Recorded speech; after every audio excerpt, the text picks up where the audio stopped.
Hi everyone, today I'm going to be showing you some books, pieces of children's literature that I think have a really good focus on diversity and overcoming struggles.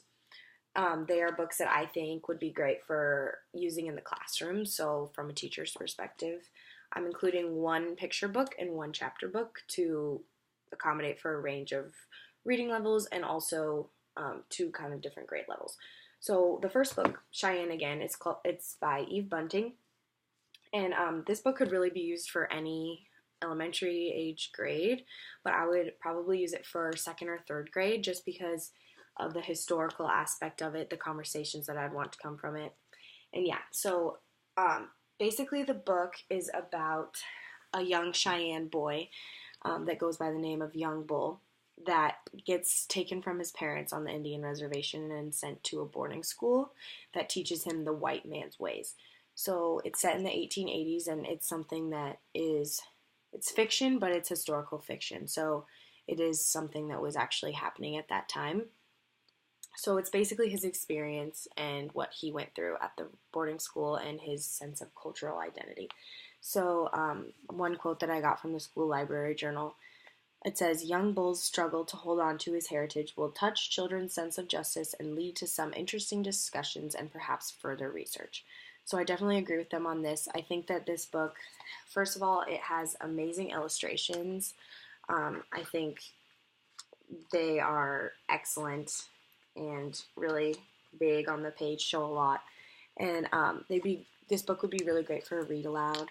The wording or the words in this book aren't super difficult, but I think that using it for a read aloud could stem a conversation about what really happened when the Americans were trying to assimilate Native Americans and take that piece of history, and this book would be a great introduction to that. My favorite quote from this book, or my favorite page,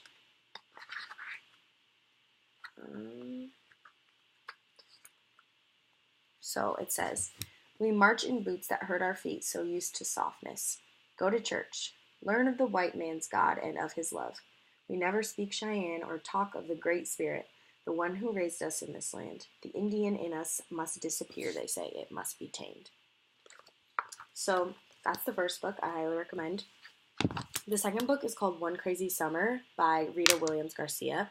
So this is a novel, more of a chapter book. So I would use this book in 5th through 8th grade. Probably any middle school aged grade would be great for this book. It could be used as a read aloud, but I think I would use it as kind of a novel study. So basically, the book is about three sisters. The oldest sister, Delphine, practically raises her two younger sisters because their mother, Cecilia, she abandoned them when they were young. So 7 years prior to this plot line, they were abandoned by their mom. So they are going to California during this particular summer to visit their mother that abandoned them. And when they're there, she enrolls them in a day camp that is run by the Black Panthers. So throughout the summer, they learn a lot about their family, their country, and themselves. So this book I really like because it kind of shows and represents strong, independent girls, young girls, and really shows how they can overcome adversity, specifically African American girls, which I think is a very underrepresented population in children's literature. So I thought that was awesome. It also has won a lot of awards, including the Coretta Scott King Award. So it is a prestigious book in the children's literature world. So it not only that, but it discusses race, and it also kind of, again, just like Cheyenne Again, comes in with that historical nonfiction aspect. Like, you can talk about who are the Black Panthers, what was happening in the 60s, where does this prejudice come from that you see a lot of in this book. And then it also shows a different family dynamic than just your average nuclear family. So three young girls that live with their grandparents. They don't have a mom, that is stable in their life, that a lot of young kids can relate to that. So my quote that I have from this book It says, when you're 6, you picture your mother living on black and gray tar full of potholes, broken glass, skid marks, and blackened gum. All of that overrun by cars, buses, and trucks.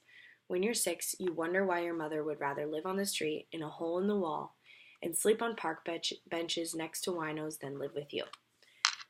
So, yep, these are my 2 books, and if you want to include more diverse literature that touches on nonfiction topics while encouraging strong and independent young children and minorities, these are the books that you'll want in your classroom.